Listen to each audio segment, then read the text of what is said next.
You're watching The 7 from WATE 6 on your side. Good evening, I'm Bo Williams, and welcome to The 7. Let's get a look at the big 7 stories happening right now. And topping our list tonight, we start, well, with an update out of Jefferson County after there were 2 confirmed tornado touchdowns during yesterday's storms. The EF0 tornado specifically in Bainbury, leaving behind a trail of damage. The tornado, as measured by the National Weather Service, had wind speeds of 80 miles an hour and a path of 1 mile. Now, the National Weather Service also confirming that second EF0 tornado, this one southwest of Dandridge. We sent our crews to Jefferson County earlier today. You can see some of the damage. Chief Meteorologist Ken Weathers will walk us through some of the specifics of the storm. But right now we want to hear from the Jefferson County EMS Director. Despite all you see, Brad Phillips says his office did not get any reports of injuries. It's mostly been outbuildings, carports, non-attached structures, barns with tin and roof blown loose, but no structural damage to any residences that we've been notified of anyway. There was one reported injury following a tornado in Meigs County yesterday. Again, thankfully, no one was injured in either of the Jefferson County tornadoes. Let's take a moment to check in with Chief Meteorologist Ken Weathers. Ken, today it's snow for some, cold temps for others. Yeah, Bo, spring yesterday, back to winter today. You're right, snow showers continuing across the area this evening. Some already close to that freezing mark, and that's where we'll have to keep an eye, where some of these bands set up as we go through this evening, where temperatures are already cold. But still watch bridges and overpasses, even around the metro area, as some of the scattered snow showers move through. Right now, heaviest snow just south of 411 there in Sevier County into the Smokies, and also this band right through southern Scott all the way down into Maryville and Blount County. So it's those bands that I'm talking about. That's what can produce the quick burst of snow, if you will.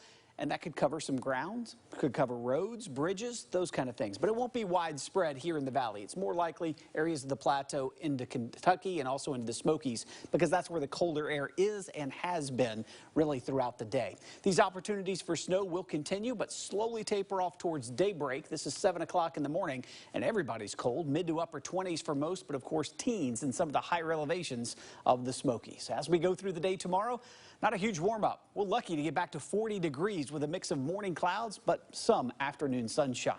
Gets even warmer on Sunday, and 60s aren't far away, Bo. I'll tell you when, coming up. Oh, can't wait. All right, Ken, thank you. With this next Big 7 story, we move south to Georgia and Alabama, taking a look at the damage there from yesterday's storms.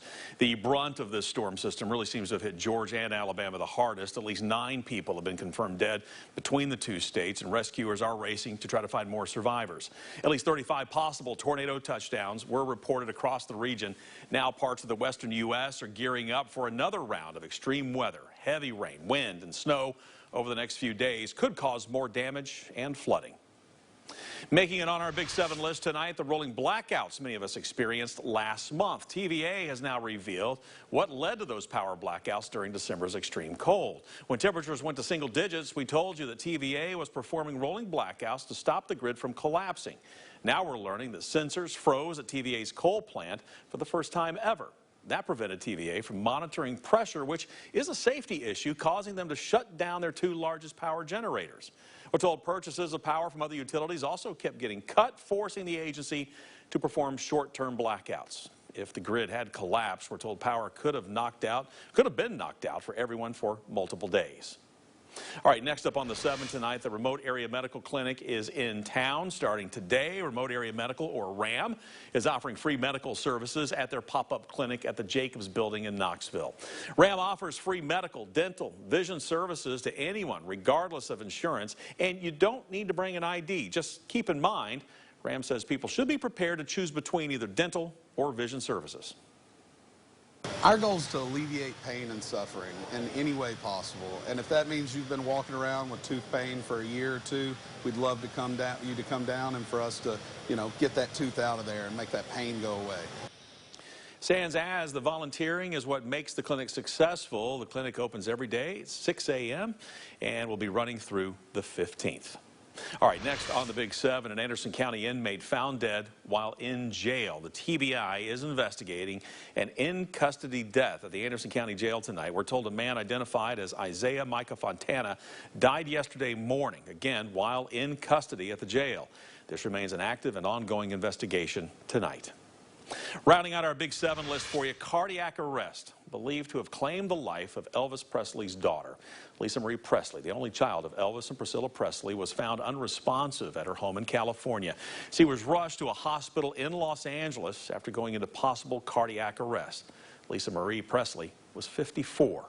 Now, this sudden stop of the heart happens more often than you may think.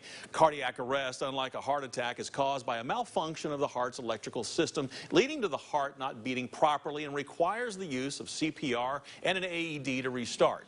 According to the American Heart Association, more than 350,000 cardiac arrests occur outside of hospitals in the U.S.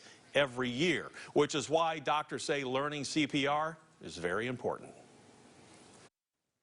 It's very important for people to be able to perform CPR as a bystander. So most importantly, if you saw somebody collapsed, is to call 911 because as quickly as possible, that person needs to have a defibrillator, it needs to be shocked. But in the meantime, bystanders can perform CPR. It is important for bystanders to start CPR as soon as they recognize someone unconscious because time is of the essence when it comes to sudden cardiac arrest.